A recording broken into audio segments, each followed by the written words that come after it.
Everybody knows Slaughterhouse is stacked, BA. But if you only get one, who you riding with? Oh, you trying to say somebody got to go? It's Grown Man Bars. I'm Chad. That's Big Absoloot. We got Slaughterhouse hostage, y'all. And you only get to keep one. Every round, somebody's gone. And the last one standing gets to face Eminem. Oh, this could be nasty. And we're not Oh, this is gonna be nasty. And we're not working off one list either. I got mine. BA's got his. So this is gonna get ugly. Everybody sounds good when nobody's in danger, but this ain't that. Let's get it. Round one. First cut. Somebody's name already sounds worse out loud, BA, and I'm a break a heart from the jump. I'm cutting Joell Ortiz. Oh, you know he bring a blade. He Puerto Rican. What? Joell. Hey, I say this with the utmost respect because Joell Ortiz can rap. But if everything impressive is in the technique and I don't feel anything underneath it, that's not really good enough for me to keep him in this situation. It sounds good, but it doesn't stay with me. You know what I'm saying? I hear the skill. I just don't hear a viewpoint that I need to come back to. It's clean, it's sharp, but it doesn't really separate itself from what everybody else is doing. It's just technique. So for me, I'm taking Joell out first. Wow. Yeah, wow. For me, it's not going that way. Right? For me, Joe Budden is out of there first.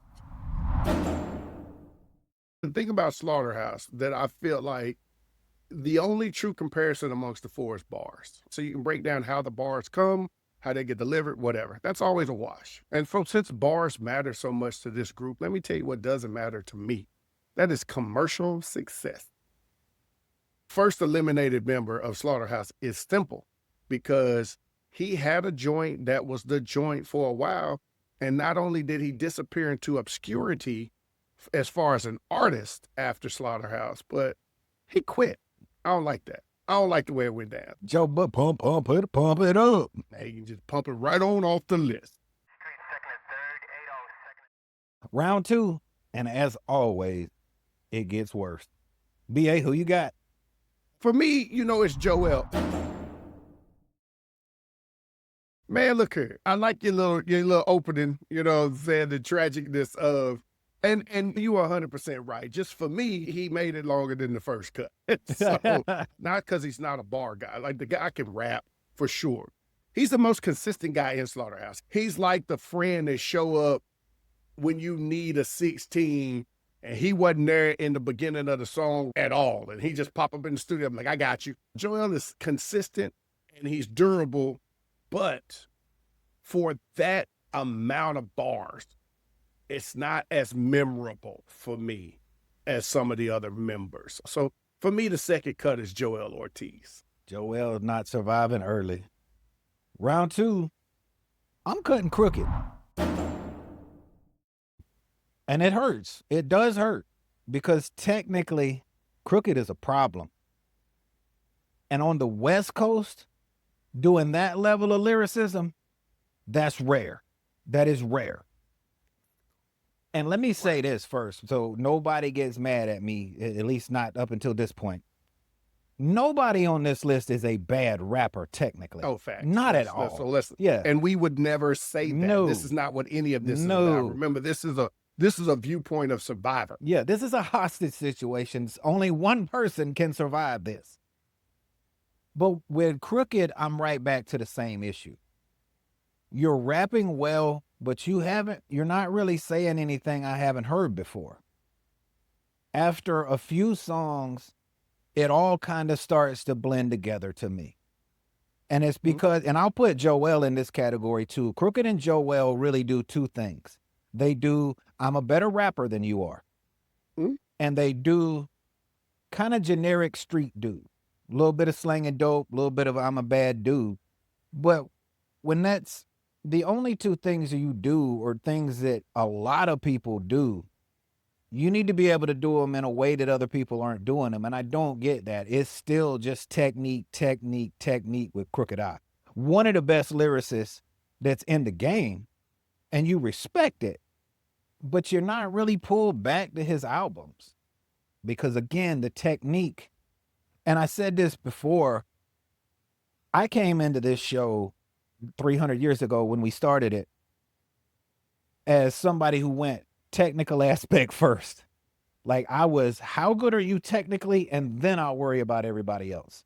I've changed in the sense we've been doing this, because I've come to understand that highly technical rappers are for other rappers and for hip hop heads. Yeah.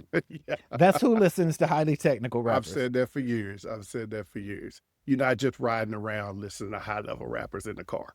No, that is not. You don't get with your boys in the old school Delta 88 and ride around on Sunday afternoon listening to Tech Nine's whole album. Yeah. So that's what I did for round two. I gotta say goodbye to Crooked. Wow. It's getting hot over here. It's a hostage situation, man. It's crazy. It's crazy on your side of town. We got the negotiators out here, the donut trucks and everything. Bring in the pizzas.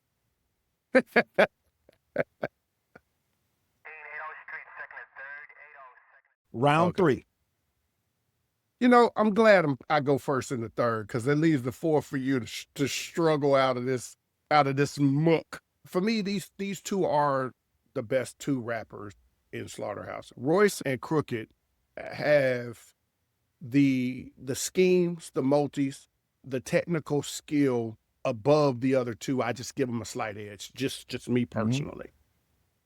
But I think Crooked's one flaw, he came out hot on Death Row, then all that kind of split when Dre left, and so he was just what was left on Death Row trying to find something. Got with Slaughterhouse, got the rebirth and the rebuild, but he just never, and I know I punished Joe Budden for only having commercial success, but I'm going to take that in the same breath and punish Crooked now, because outside of the group, you really had to have your ear to the ground. You really had to dig in the crates if you wasn't in Cali to really appreciate this dude.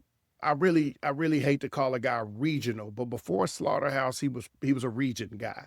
And he wasn't quite national yet with all the skill in the world. But for me, third round, I got to get rid of, it's the C-R to the K-E-D. I got to get rid of Crooked. King Crooked is all the way out. King Crook.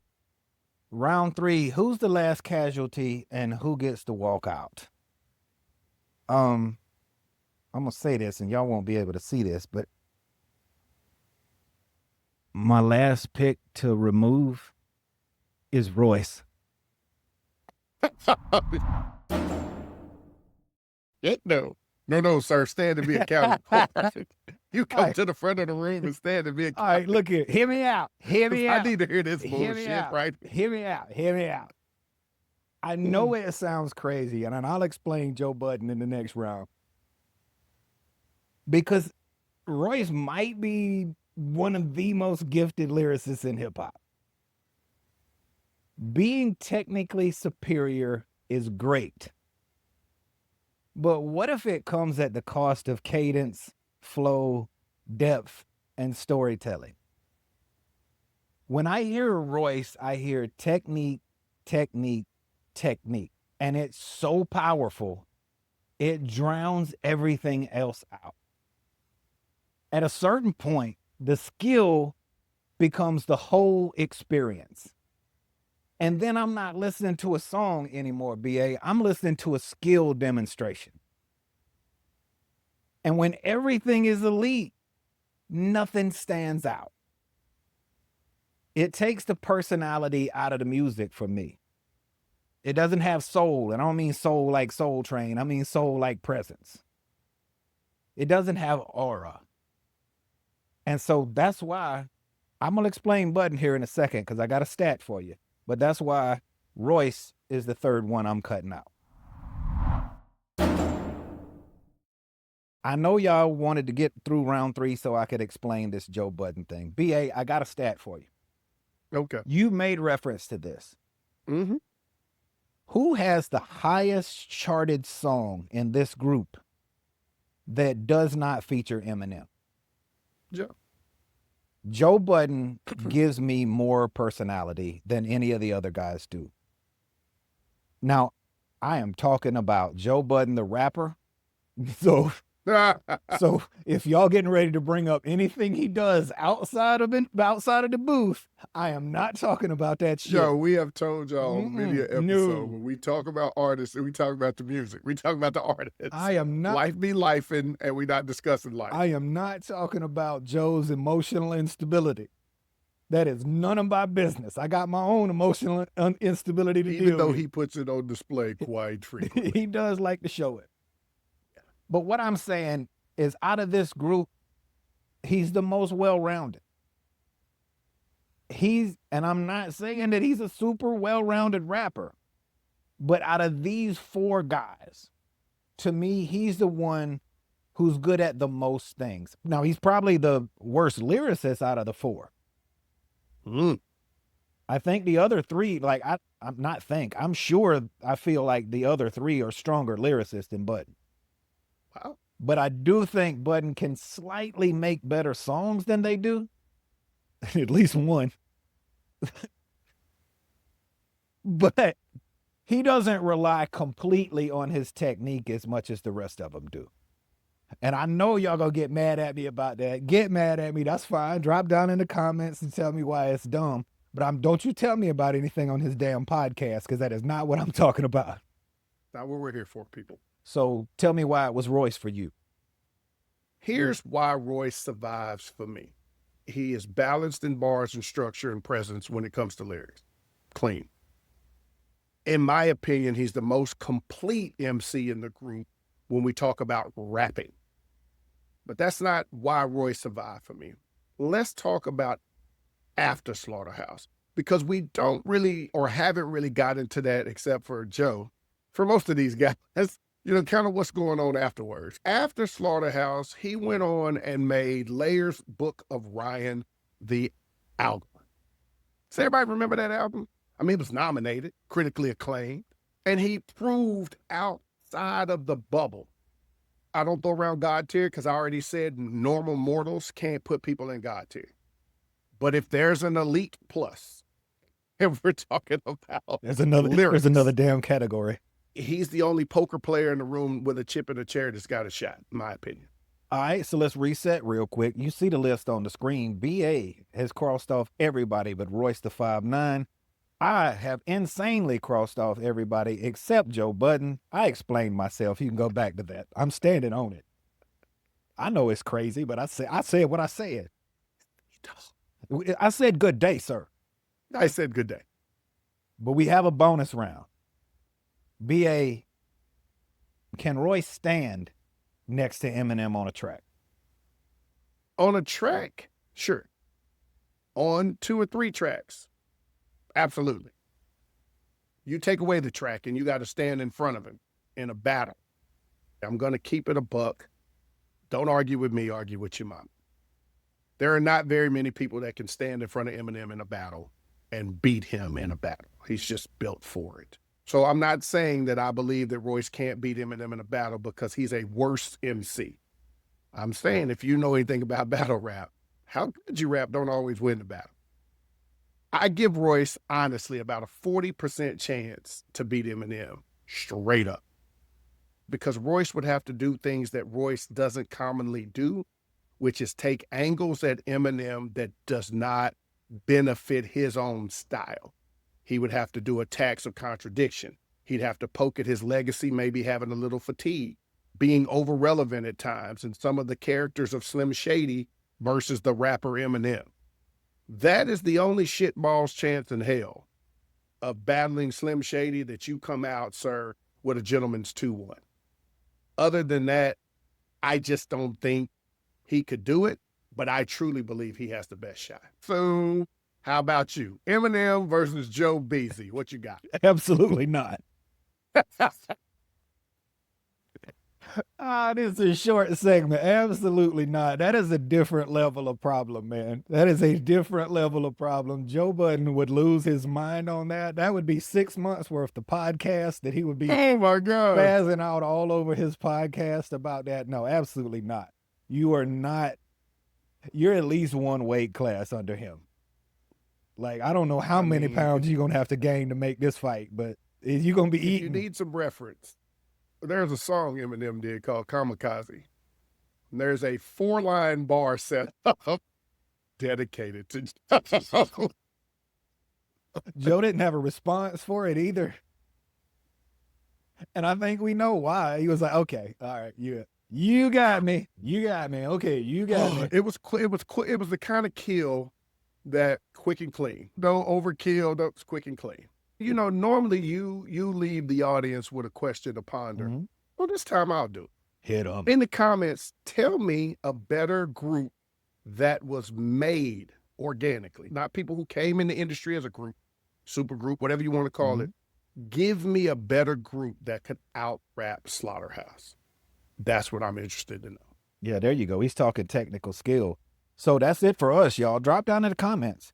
Tell us who you would eliminate. Tell us who you would keep. Tell us where we went wrong. You can go round by round if you want to. And then answer BA's question. Is there a more lyrical supergroup that actually exists, not that may form or should have formed? Or that there were rumors of forming, but never formed. You got to have put out a project, a group project together. Yeah. Now, you might have to go back to digging in the crates, but get in there. Going back in there. Get in there. Thank y'all for hanging out. Like, subscribe, follow, do all of that good stuff because we really appreciate it. We can keep bringing more of this versus content to you. And that's it for us, y'all. Catch y'all next week. I'm Chad. That's BA. Be good, y'all.